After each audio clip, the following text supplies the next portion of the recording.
Okay, so we are back, and it's today we are with Izzy. Please, Mel, do you want to take over? Yeah, of course. Isi, short for Isidora, right? Yeah. Welcome. Our guest today is Isi, and she actually is in the midst of many changes, and yet she made herself available for us. Thank you so much for spending your morning Absolutely. with us. And so there's so many things happening in your life, but also we want to know, and everybody knows out there wants to know a little bit more about yourselves. Tell us a little more of your journey, your professional career, your personal side and journey as well, and until this point. So tell us more a little bit about you. Sure. Thank you so much for having me today. It's always nice to talk to people from across the world. I'm currently based in Chile, but as you said, many changes are coming. So next month, I'll be moving to Dubai. That's going to be an exciting journey. Yes, from Latin America all the way to the Middle East. So I'm very excited about that. And when you say talk about the journey, it's always a little bit hard to put everything in one sentence, because everyone's journey has so many ups and downs and some mountains and valleys. It's never a straight line towards the stars. So just a little bit about myself. As you know, I'm a space lawyer, but it wasn't always that way. I always tell people, not everyone is born an astronaut. Actually, I started when I was young. I was obsessed with medicine. I wanted to be a medical doctor. That was my dream. And when kids are young, they're always so obsessed with things. So all my video games were about medicine and all the books. I went to the hospital with my dad because he's a doctor. So I was always very excited about it. And life would have it that eventually, when I was 16 years old, I was on a trip to Mexico with my school, and I went to turn off a light, and unfortunately, or maybe fortunately, who knows, the hotel hadn't done maintenance for 10 years. So I got massively electrocuted. Wow. Yeah. Sorry about that. No, it's been 15 years since that happened, and for years I couldn't talk about it. So I'm happy that there's a space now. Thank you for sharing that part. No, it's sometimes people think that journeys are without any hiccups, and the fact is that I've had a lot of hiccups in my life.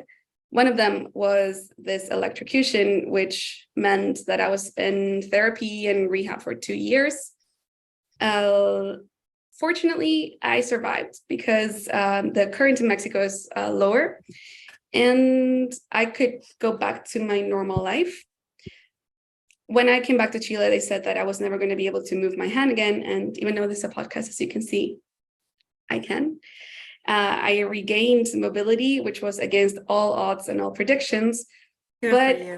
Unfortunately, I cannot be a surgeon because you need motor skills for an Exactly. amount of hours, and the motor skills that you need are for a surgeon are very different if you want to become a lawyer, like if you want to write or drive or play sports.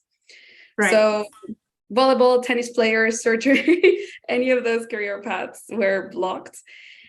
But I still wanted to try anyways. So I went into dentistry school for 2 years, and it was too much. So I had to drop out. And that's when you are in that moment in your life when you say, okay, now what? Because no one really has a plan B for that, you know? Yeah, especially when you have your dream, and this is my dream, and you get obsessed with it, and typically you don't see a plan B because that's your dream, right? Exactly. It's like when people want to be pilots and then they're colorblind. They find out they're colorblind and they're like, okay, so now what? And in those moments, there are two ways. The first way is to just be miserable, which I was for a while. I was very angry. And then the second way, which is something that I turned later, and I'm glad that I did, is that one of the lessons that I learned is that you are a product of your decisions and not your circumstances. So I could find happiness and success and something that will make me excited again. So when I went into law school, because I thought that was the way that I could help people through my mind and not through my hands, then I was still missing this link with science, missing this link with something else. And I was doing very well, but I was not truly happy. You know, when you do things because of what they are, but Right. not why. Yeah. I was missing that fire, that passion, that why. So I started looking for other areas. And while I was literally Google searching, because it came down to that, to a Google search, they say there is air and space law. And I thought, what? I've never heard this ever. I was Same halfway through- reaction when I heard. And I mean, I've never heard, especially if you're from a country that doesn't have NASA or SpaceX, you know, in Europe or in the United States, maybe it's a little bit different, but I'm born and raised Chilean. So in Chile, it wasn't real about space. So I started studying on my own, and I started to get excited. I started to fall in love with space. I mean, we're made of stardust, we're made of space dust. So that makes so much sense. Like the attraction to the universe is just inevitable. So I was hooked with this, and I decided to take my giant leap and bet for space. And when I found space and I started to develop a career in law and later in communications, that made my heart sing. My heart was singing again, and space gave me everything that I was wanting to, and I never looked back. So it was kind of a messy journey and a crazy journey, but now I'm still on my journey all the way to the stars. And it's been great. But yeah, it wasn't a straight line. I was not born an astronaut. Thank you That's so much for incredible. sharing. And I mean, as you said, it was messy, but what I saw through your story is a lot of resilience, strength, determination, Absolutely, yeah. passion. And one thing that a lot of women forget for the most part is that to pursue what makes you happy, what makes your heart sing. And you did it. You searched for it. You didn't just settle in something and said, okay, I'm just gonna make the best out of it, whatever it is. But no, you went above and beyond to fulfill that spirit. And so that is something you must be incredibly proud. And it's an inspiration for me as a woman as well. So so thank you so much for sharing. Shirosh. Oh, absolutely. It's amazing. And you know, when you first told me the story, when we first spoke, I was like, that's incredible. I mean, I kind of told few other people, like, you know, do you know this person? Like, she did that, and it was like that. That was, you know, it's pretty cool, right? So just to take a little break from our normal conversation, what we usually do is we ask our guests for their books that they've read throughout their lives that kind of had an impact on their kind of maybe even their decisions, but inspired them in some way. So do you have a book for us that might have inspired you and kind of made you think about the world in a different way? Yes, I'm so glad you bring that up, because I'm an avid reader. And the reason why I'm a reader and that I read half an hour every day, at least, besides my job, just like for leisure, is because I'm terribly dyslexic. I was diagnosed with dyslexia by the time I was 8 years old because I couldn't write my own name. I was daydreaming. I had horrible spelling. It was hard to read, but for some reason I liked it, because I always thought it took you to another different worlds. You could, in a way, not escape reality, but just have another reality. When you read fiction, or when it's nonfiction, it's like having a conversation with someone you'll never have. So, or at least, I mean, if they're dead, clearly not, but if they're alive, it's very hard. So it's very nice to read. So books have marked many stages in my life. And again, when I was young, I was diagnosed with dyslexia, and they said, first of all, you'll never learn another language again. So Spanish is it, like, don't focus on anything else because you'll never make it anyways. And eventually, here I am speaking English. I got a degree in law, and I'm a space lawyer. So words eventually worked. And that was a second lesson that I also learned, that someone else's opinion is not your reality. So, and then that's very powerful. So keeping in mind that I had this experience from dyslexia, and then that's what helped me be a little bit more resilient when I got electrocuted, because I had already had a struggle before that I had to keep for years, and I still do. I struggle with it. It's not that you overcome it, you just unleash your dyslexic brain, which is amazing. And through learning that, when I was transitioning from air law, because I worked as an air law, like corporate lawyer, and I wanted to take my giant leap for space, I was very scared. When you hear the story, it's very easy to just say, no, I took a giant leap, but it wasn't really like that. I was living with my husband. I mean, you still have debts to pay, you still have rent, like it's not that easy to just jump. And it's freaking scary, especially if you're jumping into the unknown. So, I had this inner struggle, and I was thinking, well, someone else's opinion is not my reality, and everyone said it was impossible to make it in the space world. And then you're a product of your decisions and not your circumstances. So I'm deciding to go into space, but the happiness is still like not there. I stumbled upon a book that changed my life. And honestly, if it wasn't for Simon Sinek, I wouldn't be where I am. And that is Starts With Why. Yes. I read that book. I have it. It's awesome. And I love Simon. It's amazing. I'm obsessed with, No, he's amazing. And I follow his podcast. I mean, his things in LinkedIn. And it's a book that I feel everyone has to read, more than because it's like a classic in self-development. It's because the book arrived exactly the moment that I needed it, where I was doubting myself and where I wasn't truly understanding. I was like, but I am working with the Space Generation Advisory Council. I am going to congresses. I am learning about space law. I specialized in it. Why am I like not truly happy if I'm in space? And when I read Start With Why with Simon Sinek, it all made so much sense, because it was not about the what, it was about the why. So I started to think for myself, okay, experiment. Why do I want to be in space? Why do I like it so much? And besides this being, we're made of stardust, it was because whenever I went to conferences and everything, I looked to the sides and it was pretty lonely, because Latinos have a massive language barrier. So the accessibility to space is really hard. Then now that I work with the European Southern Observatory, I've been with my feet on my ground and my eyes in the sky, and I've looked up and I've seen the sky for real. 80% of the population suffers from light pollution, and a third of the people has never seen the Milky Way. That's like never seeing the moon. That's crazy. Right. So the first time that I saw the sky for real, I had tears in my eyes. It was just cold outside. It was so dark, and I could just hear the crackling of my feet on top of like the mountain. I was 3,000 meters above sea level. And there it was, like this sea of like white dots and shooting stars all the time. It was, I mean, it was like you're making me feel jealous right now. It's like the overview effect, but backwards. So when I started to understand all of this, I thought, that is my why.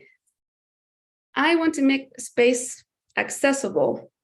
That is that's my passion, that people can go to conferences, even if they have a language barrier or they have something that tells you no, because every no is a not yet. And that's the power that you have to understand. And Absolutely. When I looked at the night sky, I was like, I cannot believe that a third of the population has been missing out on something that belongs to us, that is so our. So it's about accessibility and falling in love with this.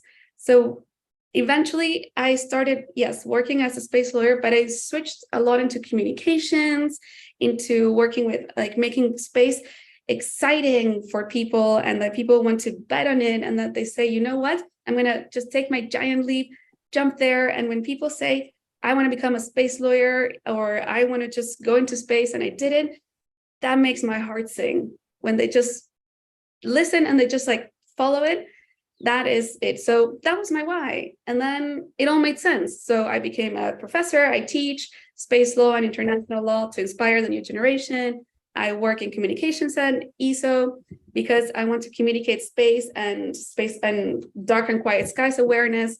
I work with SJC because I want Latinos to have access. So all the 3 things that I do, all my whats, all of a sudden started to make sense because of my why. And that was all Absolutely. Simon Sinek. I mean, it's revelation. That was brilliant. And there is one thing that you said that kind of reminded me. I kind of looked it up, and there's a quote by Neil Gaiman, which is, I love him, and Terry Pratchett as well. If you know those writers, they're brilliant. And one thing that one of the famous quotes by him is that fairy tales are more than true, not because they tell us that dragons exist, but because they tell us that dragons can be beaten, right? So that's like a significance of something. And I really like the way you explained the, how that book by Simon Sinek really made an impact on your life, right? So that was great. So thank you for that. So so next, go back to our normal topic. So yeah, please, Mel, go ahead. Yeah, I mean, that's a book that you and I shared. To me, was incredibly important. And again, with your story, your passion that go through the energy that I feel in, and I'm seeing it. So thank you for sharing all of that. As a Latina myself, I'm Peruvian, and so put the part of that, make the space available for our people. So that is. Thank you for that. That's incredible. And I think, if I'm not mistaken, please correct me, there is one of the main observatories in Chile, right? For space. Yeah. So, and I will assume that was your experience and your description of the mountain sounds and the rocks and all that. So that's wonderful. Just to carry on a little bit more into our conversations as we go, I was just kind of wondering what is next for you. I guess one of the questions before we jump into what is next, because there's a lot of exciting things. You graduated recently in a master and from the University of Los Andes in Chile. As a business person myself, I have also a master in international business. I'm very curious that perspective of combining the business of it with the space law. It's actually makes a lot of sense, because when you go to space law, I feel, in my view, and there can be many more perspectives, that there is basically like a policy side, a little bit more towards the United Nations. I'm an international law professor at the university. I'm the youngest staff member. Congrats. So I look a lot like my students, but it's like that policy side, which I already had managed and handled. And then there is like this other side of space, which is like the commercial space. And when you are in space law, you know that there is like different historic periods of space law. First, it was like the traditional times where you had the USSR and the US, and it was like this very traditional thing, and like just governments. And then the middle time, where there are more new actors in space. And now we have the new space economy, where you can see that Blue Origin, SpaceX, I mean, they're revolutionizing. Right. We understand. I mean, when I was, and this is maybe related to how I see myself in the future, I want to go to space. I want to be an astronaut. I'm always like working towards that goal. And that's what makes me wake up every morning as well. And when I saw Katia Echazarreta, which is like a Mexican-born woman going in a private rocket, I thought, like, this is the most unusual thing ever. No one would have expected that in the past. Yeah. Like, woman, Latina-born, to go in a private rocket to space. I mean, forget it. Right. If you told someone that with the guys from the Right Stuff when they went to the moon, or Shepard. So the business part of it is so present nowadays that it's inevitable that, at least my perspective, is it's not about positions, it's about interests. And the interest in furthering space in a sustainable way understands that we need governments, we need academia, and we need the private sector, because we're all going to work together, because it's about collaboration. So I had already mastered a little bit the fact that like the government side of things, I'm still with SJC, which does a lot of policy and UN. I have my academia, I write papers every year because I love it. I'm a huge nerd. And the third part is I was missing, it was a little bit the commercial things. because we need to start understanding that we need collaborations. So government can set satellites, constellations, but we need the academia, the scientists, on how can we make it sustainable for dark and quiet skies, and also for space debris, and the companies that can make this happen. So, right. So that's why I feel having a further understanding on the business side allows me to truly grasp what are the needs for policies or to write about, because maybe something that is in a policy side, for example, space debris, makes a lot of sense. Like everyone has to be responsible, liable to bring down or to deorbit or to fix a satellite once the life is over. But if you're in the business side, you know that it's very expensive. And what if my satellite fails? Like it never deploys. I'll go broke, like, because I never got a return on investment. And on top of that, I have to bring it down to Earth or deorbit it. I won't be able to do that. And if you know that the states are the liable ones because you're already in space. So it's, if you mix, you need to further understand space law, like the international treaties, the liability conventions, with also a business case that makes sense. Same for space mining. One thing is the Moon Treaty, but how are we going to do it in practical terms? You need a business understanding. So I feel holistically they work very well, because space is about international, intercultural, but also interdisciplinary. So I feel that to be a better space lawyer, I went to the International Space University programs to further understand the technical part, and then a master's degree in business allows me to understand a little bit more like policy, academia, and also business. And that is holistically very good to approach a problem in a very interesting perspective. It's not about perspective at the end. Yeah, absolutely. And that's a very interesting thing that you mentioned about, like, especially you publish papers and this research, as well as many actors that are involved in the space programs, like programs, but as well as the Space Observatory. And, there's so many components that are, involved in this. So like we were talking about that just before, when in the introduction, about the Artemis launch that happened last week. So it's I guess I have two questions. So first question is, at this point in time, what are some of the problems that you see currently? And I know your philosophy is not just problems, but also, think about solutions for those problems, right? So that's completely agree with that solution, that viewpoint. But in terms of current,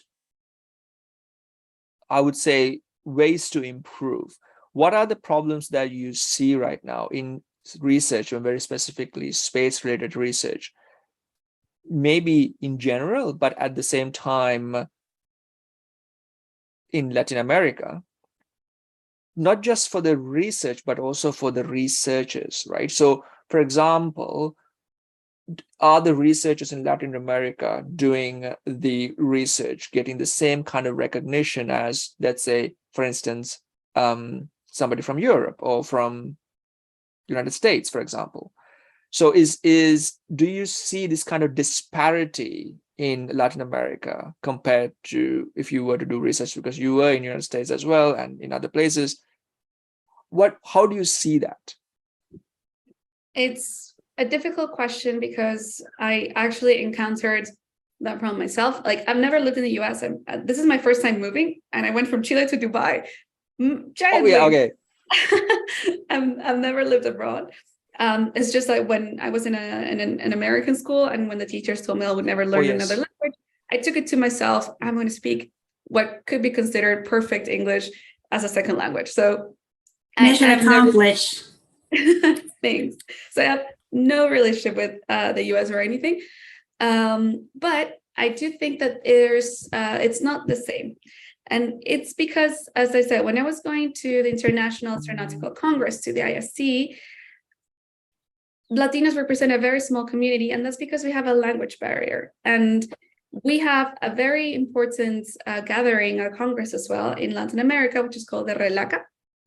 Mm-hmm. And the RELACA is also a congress for space for Latin America and the Caribbean. And I was a little bit disattached from them, because when I participated in more Spanish things, I first of all met new lawyers, new people that had never researched in English, which to me was very weird, because if Yes. I research, I always research in English. And I've written papers with friends who are also not from any English speaking country, and we still manage to do it in English. So sometimes it's overlooked, the fact that people can manage a second language like English. So if you can only research in Spanish, and one of my dear friends, she's an air lawyer from Uruguay, she doesn't speak English. And so all her research, all her things are based only in Spanish literature. And there's not that much developed as it is in English, because even if you don't speak English as a first language, you still write in it. So Yes. the Yes. access to your literature, to the basics, to your references is very slim. And then Yeah. you write and produce in Spanish, no one's going to read what you said, because Yes. it's, I mean, translating a paper, it's not viable. And you also don't appear in the Google searches or in any platform. So they are very disattached from what it is, like The from mainstream, right? Yeah. the access is very different. So when I encountered that problem, then I decided to take upon myself some of the problem, because you want to, when you see a problem, you want to be part of the solution, right? And Yes. you want to be absolutely. the change that you want to see. So as of that, I started offering 2 scholarships for to learn English from Chilean students, so they can develop their second language, and who are talented and passionate about space. So they're able to do that. And further in space. Can you give me 1 second? Yeah, of course. So in summary, it is very different. It is very limited what you can get, and also what you produce. And we need a change, because there's a language barrier. English is the language of space. So I say, yes, that's a problem, but what are we doing about it? Me, myself, I'm giving English scholarships. So more of the talent, more of the human capital in Chile are able to be part of the conversation in space. What is everyone else doing besides complaining? I don't know, but no, that's a fair point.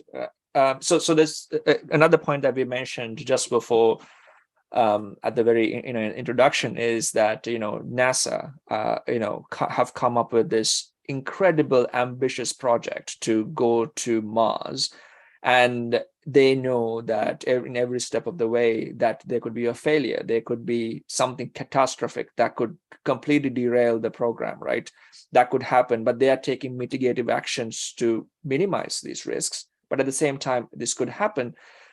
And if they are taking that much risk and aiming for something so incredible, we should be, as people, should be able to put ourselves out there. Even if somebody were to say to you, your English is not good, you can ask the question, okay, how can I improve? And then go from there, right? So I feel you're totally right in saying that. And I really applaud your actions of trying to help the next generation of 100% breaking that barrier. Yeah, so it's incredible.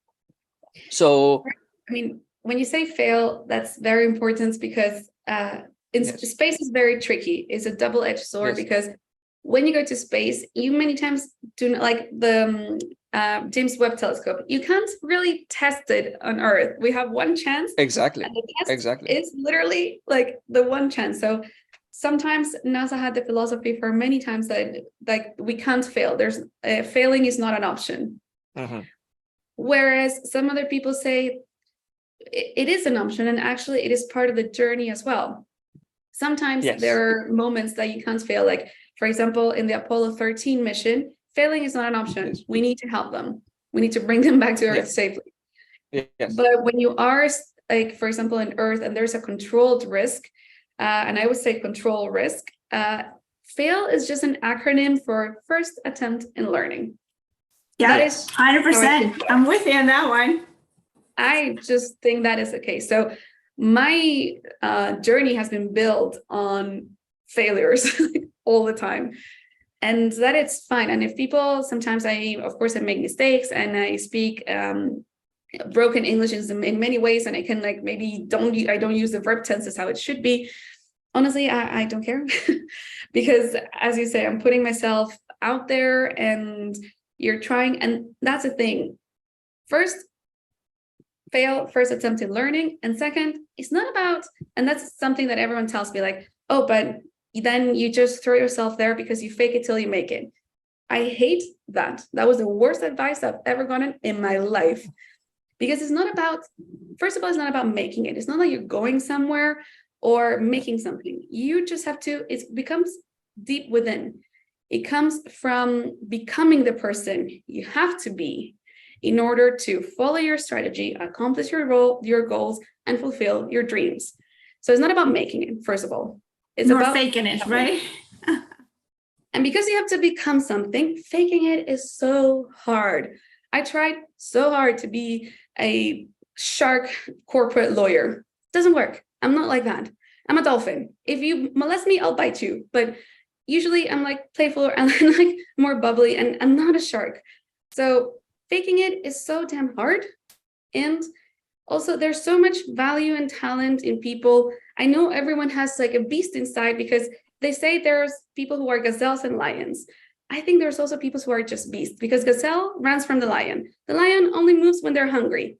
People who have an inner beast that is everyone, they just move because they want to, because it comes deep within. So when you have a passion, when you have, everyone has talents, you just have to unlock them and move that. So it's not about faking it. It's about working hard on becoming the person you have to be. So if a struggle for me was languages, I worked very hard. So eventually I learned English because I wanted to become a reference in space, because I want to become an astronaut, not make it, like become an astronaut. For that, I need to learn several skills. And one of the skills is that. So failing, part of the journey. Faking it till you make it. Faking it is too damn hard. You're talented in yourself. There's greatness in you. You just need to know your arena, unlock your talents, work through the hard part, work through the struggles, and then just become the person you want to be.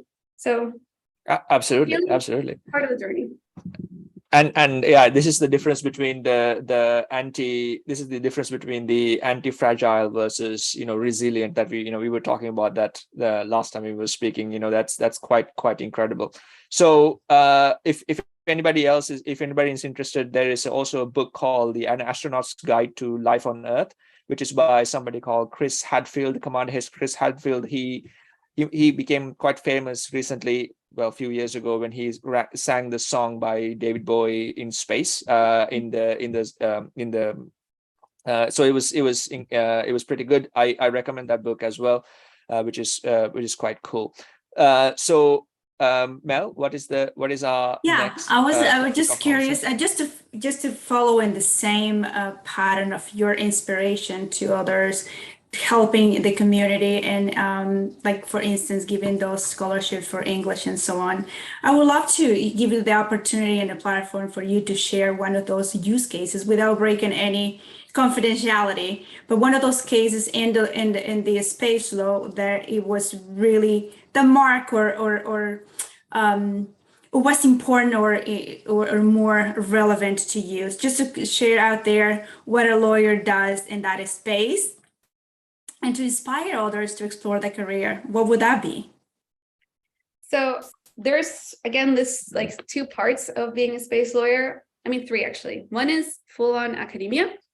And academia is about, of course, reading a lot and producing a lot of research, which for scientific people or STEM people is very hard to understand how you do research in law.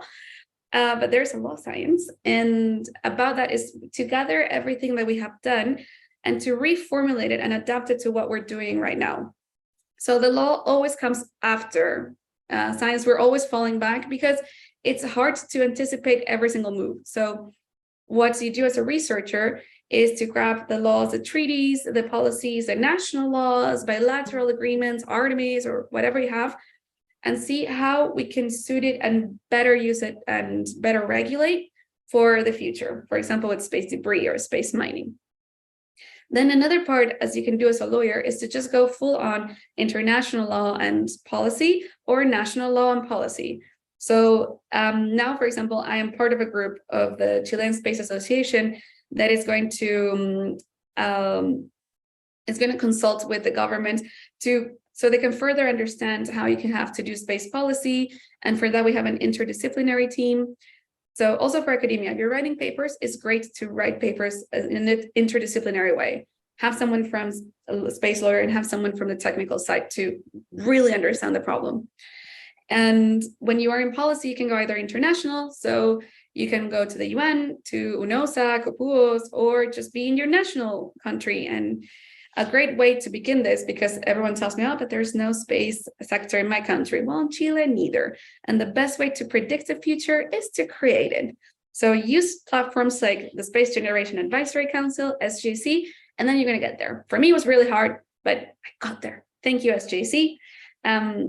I took like an international thing to take it to a national level.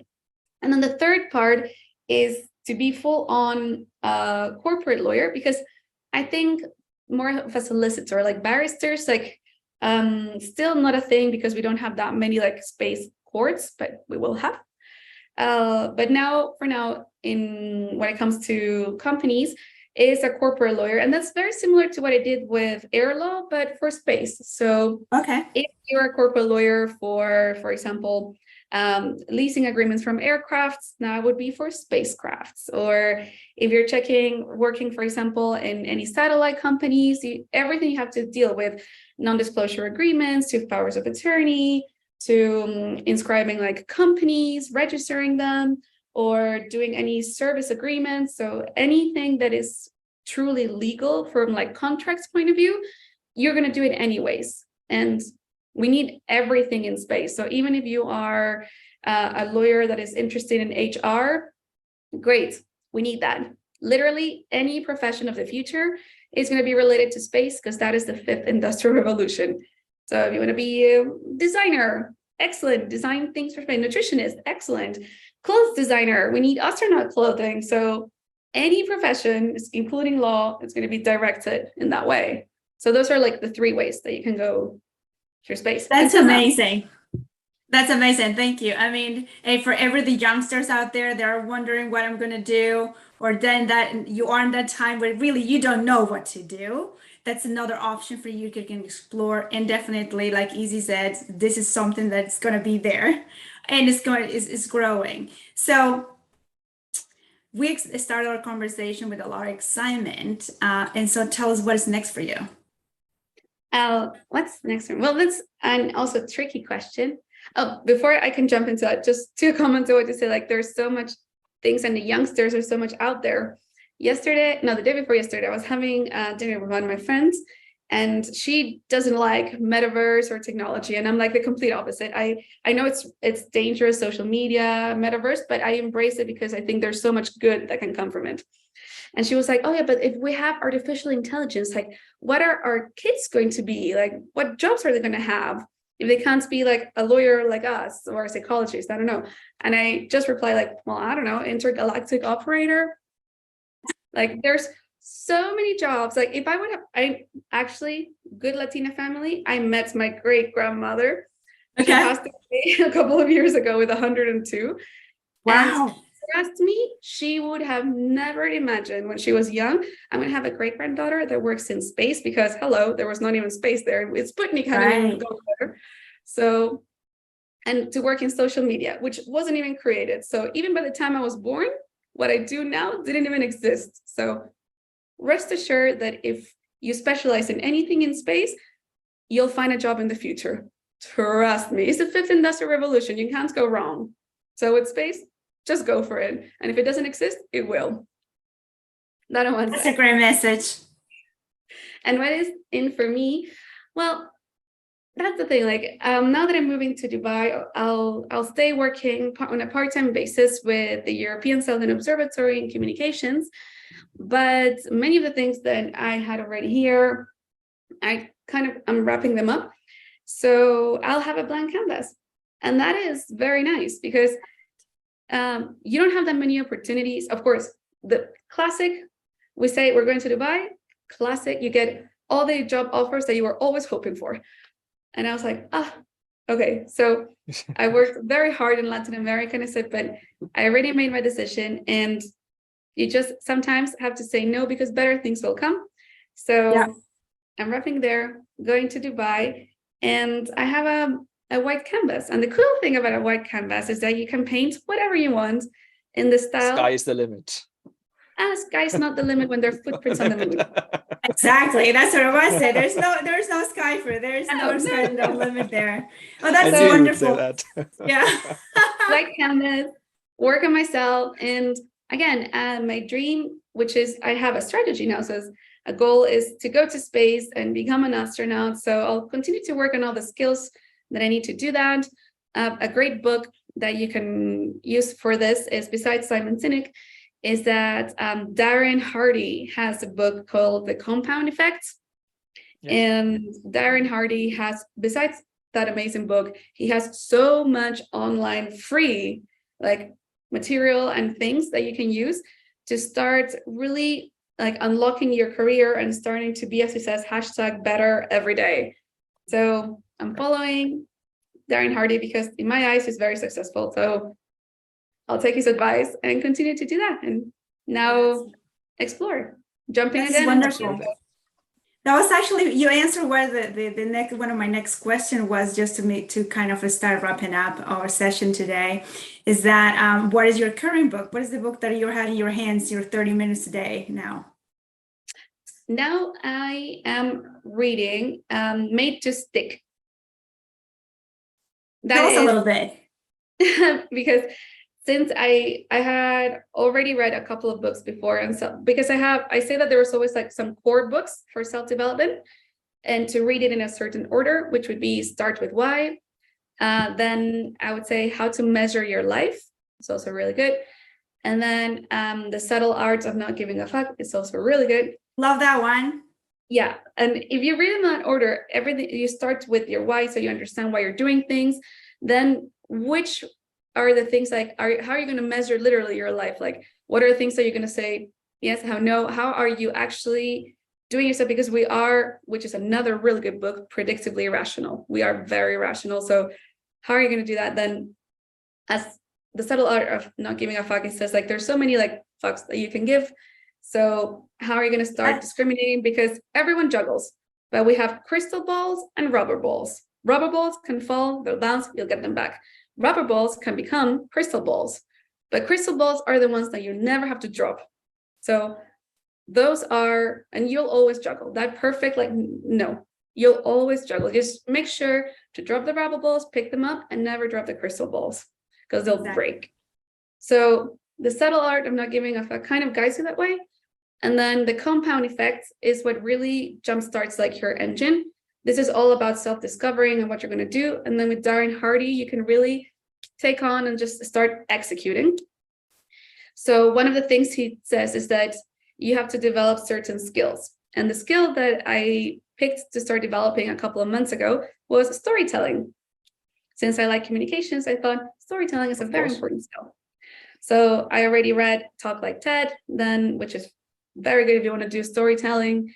I also read the next one from Carmen Gallo. I don't know how to pronounce his name. But the Storytelling Secrets, that's always good. And now I'm reading Made to Stick, which is a compilation on storytelling, on why there are certain stories that stick and some others that don't.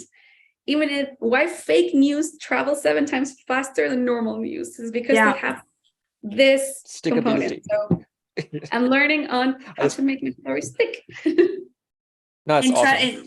And I think, and I really hope that your story sticks out there because it's something really worth it to listen to, and take all the good nuggets from it. I'm taking so many things, so many good things as an inspiration from our session today. Personally, I see you as an inspiration, as a woman, again, as a Latino, and I'm impressed in many levels and how you overcome your challenges and so on. So one of the things that I also read, like this, I had so much fun with The Subtle Art of Not Giving a Fuck. I mean, I learned and I had so much fun with that book and the way it was written. I it is like a fresh, relax, and I love that part. So right now I'm about to start a book of Brené Brown, like literally today. I have it in my hand already, which is I Thought It Was Just Me. So I'm so look forward to learn about it. So before I know, Shiraz, you want any thoughts before we started wrapping up our Yeah. session? So I just wanted to say, I think definitely the book about storytelling has definitely had an impact on you, because you tell an incredible story, right? So that's, very clear, precise. It has a really nice narrative. So everything you say has that flow. So it's so nice to follow. And so I'm so glad that even with your personal commitments that you were able to make it, because for me it has been a personally, as Mel said, has been a incredible time speaking to you, and a learning as well, right? So thank you. I really truly appreciate that, and I truly wish all the best in your new adventure in Dubai as well. So that's all I wanted to tell you. So please, Mel. Yeah. And if anybody wants to connect with you and just simply connect and work with you, collaborate, and why not, how can they find you? I'm very active on Instagram. My Instagram is EC Space, so ISI, like my nickname, and the part space. I never use my name Isidora because I couldn't write it. So I embraced my dyslexic self by just calling myself Easy. It's easy. So EC Space is somewhere where you can find me. In Instagram, I always reply and post a lot of content. And I think a final thought, just to summarize, is first, someone else's opinion is not your reality, point one. So never go down that path, because I've told you that you are unorganized. Maybe you became like that, and you can change it. Yep. Another great book, Atomic Habits. So you can change. That's my favorite too. I got it. It's lovely. Yeah, I love that book. And then the other lesson is you're a product of your decisions and not your circumstances. So if someone else has an opinion, has told you something nasty, use it as fuel for yourself, and just to keep going every time, because again, you have the power in yourself to become the person you want to be and to do the things you want to do. The sky's not the limit. There are footprints on the moon. So come on. And exactly. I think as a final thought, and that's what I always use, is Henry Ford once says that when everything seems to be going against you, remember the airplane takes off against the wind and not with it. So if anyone says, I'm dyslexic, yes, so I'm highly creative. And you're Latina, exactly. I know exactly how developing nations need space and how they can develop and the things they can do. So I have another perspective. You're not in STEM, precisely have all the skills that most people have in the space sector. I mean, this is exactly what you're needed. If you have a bunch of engineers, you need lawyers. And if you have a bunch of lawyers, you need engineers. So it's perfect to just be different. And if your personality is in any way different, that's exactly what we need. So again, all of that, which seems to be going against me, is actually the air under my wings. So Absolutely. as I always say, exactly. I mean, I'm not an artist, but I do paint time to time. And I always say, you cannot paint a landscape without all colors, right? To your analogy. So that's what always my thought was. And finally, to this point, when you're packing your life to move to Dubai, if you want to thank somebody, who will that be? That would be my husband. He is my husband, and I have been together for almost 10 years. He was my best friend. So I had my best friend, started dating, and then eventually got married, and that was the best thing ever. And because he was always my best friend, we are very supportive of each other. Because if anyone would have, when he was dating some other people, I'd be like, oh, but she's being so annoying. Like you always, it's very easy to support your friends, you know? So he has been a cornerstone and so supportive of me and always believed in me. When people said no, or that I wanted to go to space, he was the first one to say, I believe in you. There's so much talent to you. Easy, just quit. We'll figure it out. And he is honestly like such an amazing person. He's feminist, so he always has my back there. And again, he's my best friend and the cornerstone supportive person in my life. So now, what is the name of your husband? And I'm so blessed for that. And now I have to support him to go to Dubai. So I know it's going to be amazing. That's all about partnership, right? And what is his name? Robert. He's Dutch. Robert. So I also learned Dutch.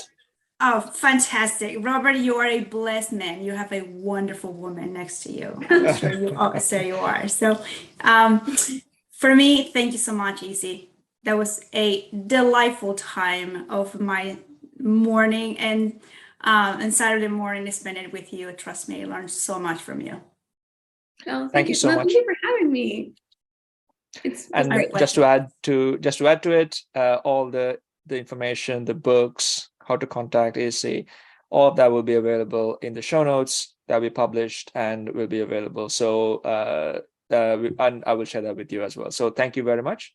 And I would say bon voyage and all the best in your next adventure. Buen viaje. Muchas gracias. Per aspera ad astra. Adiós. Bye.